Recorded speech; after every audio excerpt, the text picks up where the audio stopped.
Hello everybody and welcome to a brand new Elder Scrolls Online build video. Today guys, I bring you a brand new build. Something I've been working on in the background for a long time, and now with the brand new Flames of Ambition update, I can officially say it's here. The Warden Hero. And I am super excited to bring this build to you guys. A lot of people have been asking me to do this over the years since I started doing the hero builds. Somebody asked me then, are you going to do the Warden Hero? And at first I was like, Warden Hero? And I couldn't, I was like, and then they were like, the one from the trailer. I was like, oh yeah, I should do that. And so I started working on it. But the problem is that hybrid builds weren't really a big thing back then, except for people playing tanks. And that's because we didn't have like the weapon spell damage combination that we do today, where we can actually get decent weapon and spell damage to make our spells more effective in hybrid play. So today I bring you guys the Warden Hero. So let's take a look at the build. As you can see, we are a Redguard Warden, just like in the trailer. We have a decent amount of stats. I know the Magicka looks a little low, but our Magicka is primarily for just casting certain abilities and making sure they stay up. The rest of the time we focus stamina for our melee stuff, with some other stuff coming in secondary. So our max Magicka is coming in at 22k, max health 25k, 32,000 max stamina. With this particular setup, 14 points in the Magicka, 50 points in the stamina, and then we have 1100, 21 mag recovery with 1451 stam recovery. That is unbuffed. We do have 2713 spell damage with a 3597 weapon damage. We have 25% spell crit. Weapon crit is coming in at 35%. And we do have 1400 spell and weapon penetration out the door. Spell resistance is coming in at 12,656, and physical resistance is 11,930. I did a lot of adjustments to this build to get it to work really well. So looking at advanced stats here, you can see we have a decent amount of survivability. Not great, but a decent amount. We have a lot of physical damage bonuses and stuff like that. That's because we have certain buffs and debuffs. And we have some decent healing taken and healing done. We are running the Thief Mundus Stone to get us a higher crit chance on both spell and weapon. We are not buffed again, so when I get buffed up, I actually get higher weapon and spell crit. We are using the Bear as our primary ultimate. We do have Heresine's Veneer, which is a 5-piece set that gives us a way to give our group some extra stam recovery, and then we are using Tri-Stat Food. That is going to be one of the better foods to use for this build. So moving on now to equipment and looking at sets. So the original iteration of this I did on PTS, and then I did some testing with a lot of different things, and I found this to be the better setup. The build brings a little bit of everything. A little bit of crowd control, a little bit of damage, a little bit of group support, and it works out really well. Would be great for dungeon play and possibly even some trial play, depending on your group makeup. So let's take a look at the sets. We're running Cellatrix as our primary set. This is actually a really powerful set. Not a lot of people use this. Mainly PvPers do, but in PvE it actually works really well, especially with trash and dungeons. And on some elite encounters, not bosses, because bosses can't be affected by the stun from this, or the knockdown. But the damage is really good. So, 1-piece, max stamina, 2-piece, when you deal damage, you create an earthquake under the enemy that erupts after 1.5 seconds, dealing 7,565 damage. Physical damage to all enemies within 4 meters, stunning them for 3 seconds. This effect can occur every 6 seconds, and trust me, this will be firing off every 6 seconds. Looking at the next set, this is one that you can get in Morrowind, so it kind of fits the theme of this coming out during the Morrowind expansion or chapter. And as you can see, it's called Defiler's Jack. Now, this is actually a really good set because it has some benefits to it as well. So, 1 piece adds weapon damage, 2 piece adds weapon damage, 3 piece adds spell crit or weapon crit, 4 piece weapon crit, and then the 5 piece, when you deal critical damage, you summon a hunger that spews poison damage to all enemies in front of it, dealing 7,600 poison damage and stunning them any enemy hit for 5 seconds. This effect can occur every 5 seconds. The nice thing is this goes in great combination with the monster set, because you can stun them and then you can actually knock them down as well, which works out really well. So, next up we have Hircing's Veneer set, and this one gives you stamina recovery, weapon or max stamina and more stamina recovery, and then the 5 piece grants stamina recovery to you and your up to 11 group members within 28 meters. The reason I like this combination though is, like I said, it's a little bit of group support, a little bit of damage, and then more group support. So it's a really great kind of group support build, and just the way it works. Now we're going to look at the traits and enchants we have on all the gear, and with the armor types, we're going to look at how we have the armor set up by armor type. So starting with the enchants first, we have 3 tri-stat enchants on the bigger pieces. This is going to give you that good, well-rounded magicka health and stamina.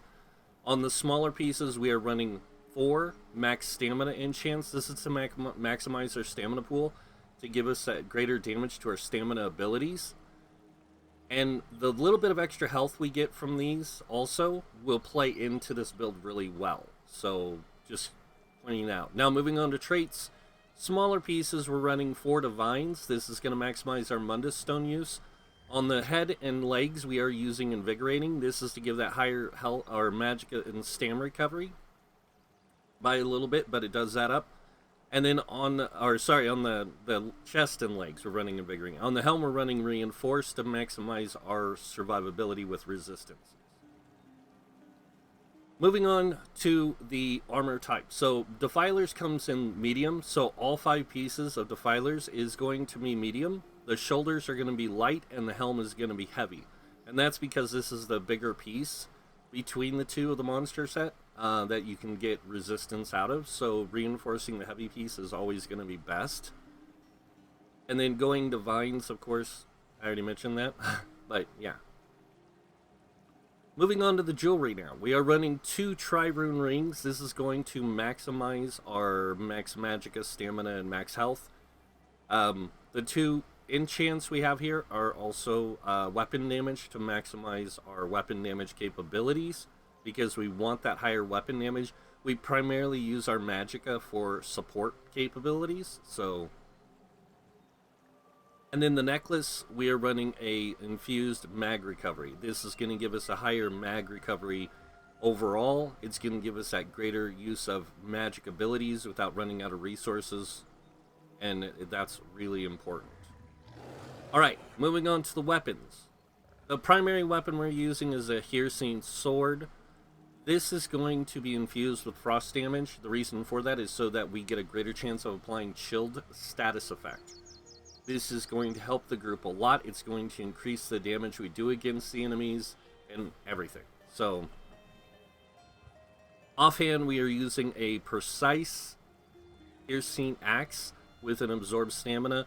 That precise axe is to give us a little bit of extra spell and weapon crit, just enough to kind of get us above a certain threshold so we can make our spell crit work a little bit better, but primarily our stamina crit to be higher and work more effectively. Moving on to the back bar, we are using a 2-handed sword. Now you can use a bow if you want to, but I'm going with the theme of the design of the build, or the design of the character from the trailer. He started off with a 2-handed sword, then he moved to a 1-handed sword, but I threw an axe in there because I wanted that extra benefit. Also, with the axe, you get 8% more crit damage and critical healing. So that's going to play a really big into this build. With the two-handed sword, we are using an infused one with a weapon damage. We do get to keep that up all the time, that weapon damage enchant. That gives you increased weapon and spell damage by 452 for 5 seconds. But because of the abilities we're using, it's going to trigger every 3 on the infused trait instead of 5. And that's going to keep it up a lot better. So, alright. Now that we've seen it, let's go ahead and talk about some skills here. First thing I always like to cover with the skills is passives. Any passive that you or skill you use on your bar, make sure you unlock the passives from that skill line, except for your Alliance War. There's only 2 that you're going to really want to unlock. Continuous attack is really good because it gives you major gallop at all times, increasing your mount speed by 30%. So this even applies if you don't have any enhancements to your mount yet.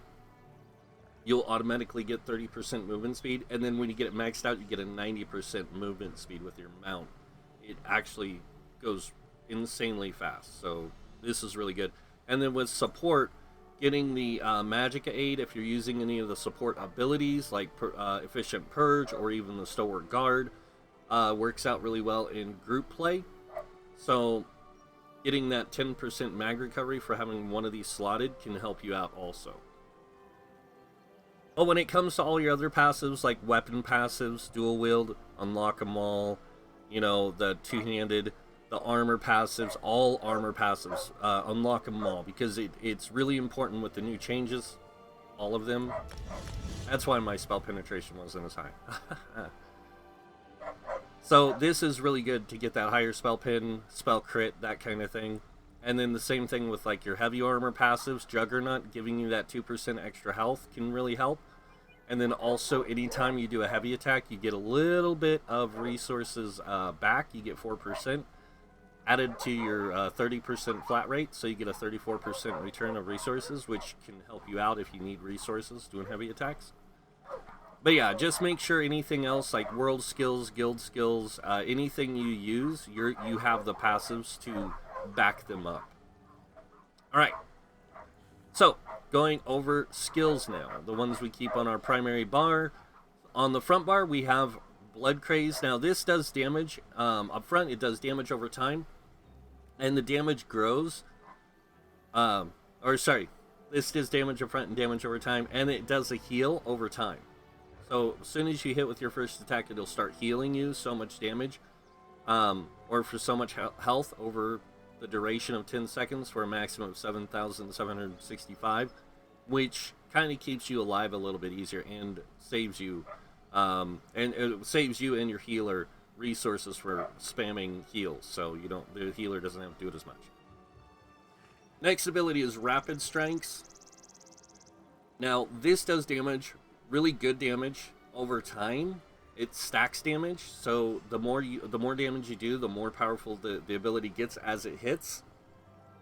So the initial hit's for 1,221, and then it goes up 3% per hit, and then the final hit deals 300% more damage. So it deals a lot of damage. This is your primary spammable.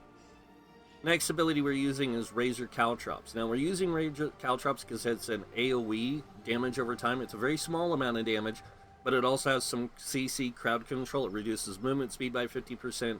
And then on top of that, you apply Major Breach, which reduces both spell and physical resistance by 5,948. And it, again, really kind of more of a support build when it comes to that the kind of play this brings to a group. It applies that Major Breach to all enemies that walk into the Caltrop area. Next up, we have Deadly Cloak. This is a really good ability because it does deal a good amount of area of effect damage, but it also gives you major evasion for 10 seconds, reducing damage taken by 20%, and then it deals damage every second to all enemies within 5 meters, which is also really good.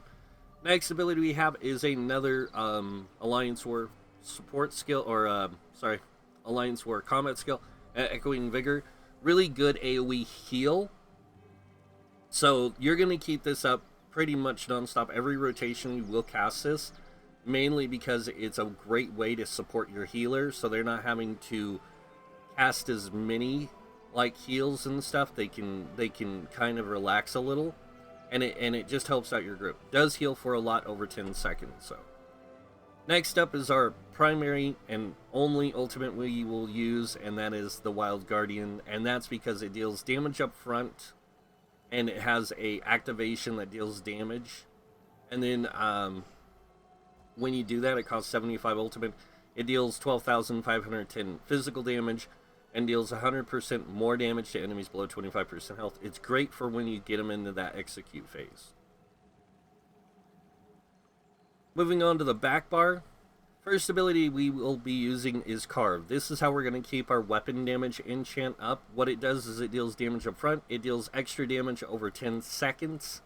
And you're going to want to use this as much as possible to keep that enchant up. Next ability we have is Gripping Shards. Now this is a really good crowd control ability. Now the damage from this is based off your max health. So you want to get your health up as much as possible. That's one of the reasons also why we use the Echoing Vigor. It boosts your health. And it also raises your group's health by 10%. It's a class... It is a benefit of the Warden under Maturation. You give Minor Toughness, which increases the max health of the person healed by 10% for 20 seconds. You're going to want to keep this up a lot. Primarily because of this one ability of the damage of it, but also the fact that anyone who walks into it is immediately stunned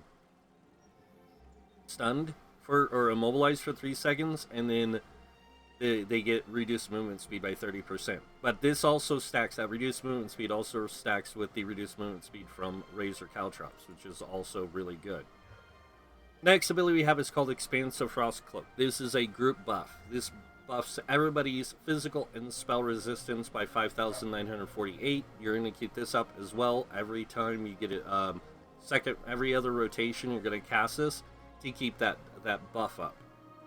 So you don't cast this every time, every second rotation. So every other rotation, you're going to want to keep this up. But it gives everybody that higher resistance buff. Next ability is another kind of, for yourself, a buff, but for your group, it's a support skill. So when you cast this, you embrace the Lotus Blessing, causing light attacks to restore health, and your fully charged heavy attacks to restore even greater health. And it will affect anyone nearby or yourself. It'll heal you or any nearby ally. And it lasts for 20 seconds. And it also gives you that Major Savagery, increasing weapon critical rate by 2,629. For 20 seconds, it's an 8% increase in your crit capabilities. And then the next ability we have is Bull Niche. And this is where we're going to get even more weapon and spell damage. Now, the spell damage isn't really necessary because, as you can see, we're not using any real spell damage abilities. But that's in case you do use like one of your other abilities from your bar or from your class, or the Mage's skill or anything else that applies to Magicka. This boosts your spell damage by a lot. So it's a good thing to keep around for that purpose. But it's primarily for the weapon damage. And the fact that every 5 seconds it will remove a negative effect from you, and then on top of that, it gives you stamina back for the duration of its cast time, which is 25 seconds. And then last but not least, we have our Wild Guardian again. So the build itself is like I said, it's a very supportive function build. It's made to be there for group support and damage. So, alright, moving on now to the champion points. And we're going to go through the green tree, the ones we have slotted, but I will say this about the yellow stars. Any of the yellow stars in any of the trees, make sure you unlock these passives. They are going to give you a greater benefit in the long run for play. But the ones you're mainly going to want to focus on unlocking right away is things like Rationer. This is going to make your food last longer for when you're in dungeons or trials. Liquid Efficiency, this is going to give you greater effect for potion use because it gives you a 10% chance to not consume a potion. And I've seen this trigger 3 times in a row, so that saves you potions in purchasing. So it doesn't happen a lot, but it does happen. Next up, Steed's Blessing. This increases your out-of-combat movement speed by 0.4% per stage, 20% maximum. This helps you get through dungeons a little bit smoother and quicker if you have done them a lot and you're running them, you know, for dailies or anything like that, or even trials to get from, you know, encounter to encounter to encounter. Just makes it a lot easier to move through. And then last but not least, Professional Upkeep. This reduces the cost of repairing armor by 1% per stage with a 50% cost reduction. This just saves you a little bit of coin. For group play, a lot of these are really good. There are a few others that are good as well. It's this one, Treasure Hunter. Increases the quality of items you find in treasure chests is another one that you might want to take. And you can really swap it out with any one of these you want. It's good because when you do dungeons and trials, you find treasure chests in them, so enhancing your capabilities of getting treasure is really good. There are a few down here that allow you to find gold at a higher percent or more gold in a treasure chest, and then get more gold from enemies. So those are really good ones. Way Shrine, the fall damage, and the soul reservoir are also really good. All right, moving on now to the red tree. Red tree is a little bit more flexible in what you can take. The ones I like to use is I like to use Slippery. When you're affected by a disabling effect, you automatically break free. This saves you it saves you using a break free. So you don't have to like break free yourself. It'll do it for you. The only problem is it has a 21-second cooldown. Next one we want to slot is the Rejuvenation. This gives you the 150 health, magic, and stam recovery. Really helps you in that resource management. And then last but not least, Siphoning Spells and Bloody Renewal. These are great because they give you resources back when you kill enemies. So really good there. Both spell and magicka. And then moving on to the blue bar, our combat bar. Again, as you can see, I do have all the passives unlocked, every single one of them, and then the ones I have primarily slotted are the Deadly Aim, Thaumaturge, Biting Aura. These all increase your damage in different areas by 10%, and some do stack with others, but not the way you think. Like the Deadly Aim, the initial hit of certain abilities like Rapid Strikes, or not Rapid Strikes, but the Twin Slashes. The initial hit actually takes this 10% bonus damage, and then the damage over time actually gets this 10% bonus damage. So, really good. And then for area of effect damage, you're going to be doing a lot of it. As you notice, you do a lot of area of effect damage abilities, so this plays into those really well. And then last but not least, our Fighting Finesse. This increases your critical damage and critical healing done by 2%. This really plays well with Vigor on the heal, and with a couple other abilities that you do use. So, alright, so now that I've shown off the build, I guess I'm gonna have to show what it's like damage wise. So let me go ahead and do that. We're gonna go over here, we're gonna buff up with just our damage buffs. We're not gonna worry about our resistance buffs, and I'm gonna go ahead and show you guys the rotation. So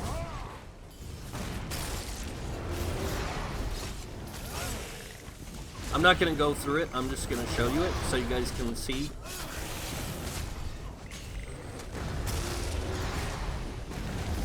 Oh, I just did the buff there.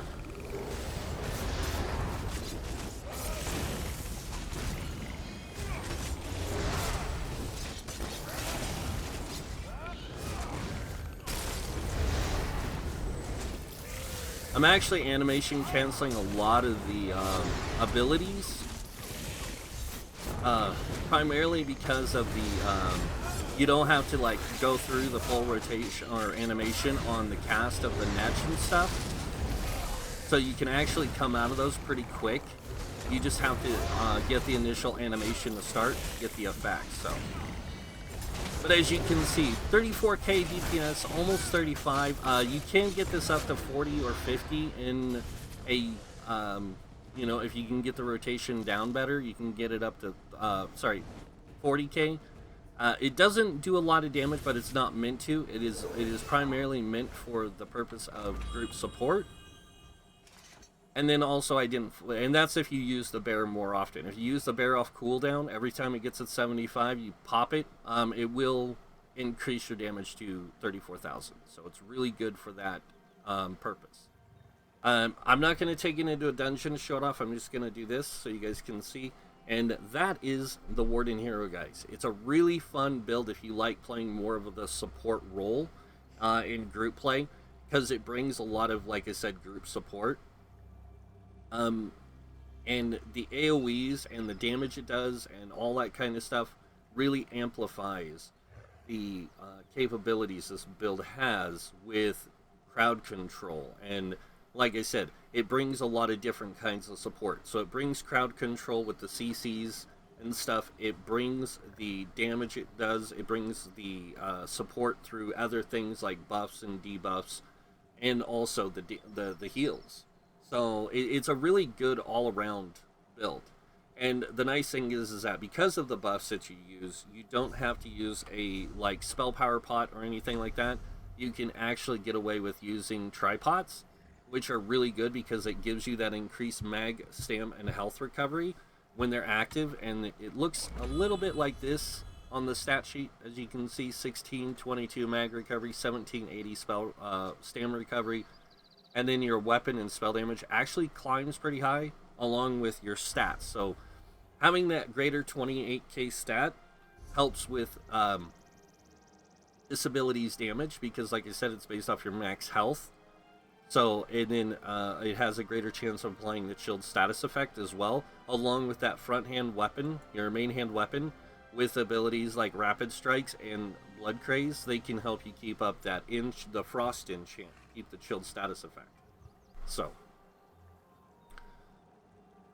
but that's pretty much it for the build. I hope you guys like it. I love this build. I personally think it's one of the more interesting utility builds I've made in the game, besides like the Druid build, which is getting redone. It's going to be changed also. It's going to be called the Nature's Guardian. Works very similar to this, but it uses different sets to bring a different kind of play to the group. And I will be releasing that one also later down the road, just not right away. I wanted to get this one out. So that's it for the build video, guys. Hope you guys enjoyed it. If you did, you guys know what's coming next. Go ahead and hit that like button. If you guys want to see more videos by me, you can subscribe. And if you do subscribe, I do suggest clicking that notification bell to be notified when I post new videos. Other than that, I want to thank you all for watching. Until next time, have a wonderful day. And this guy might see you in game. Bye.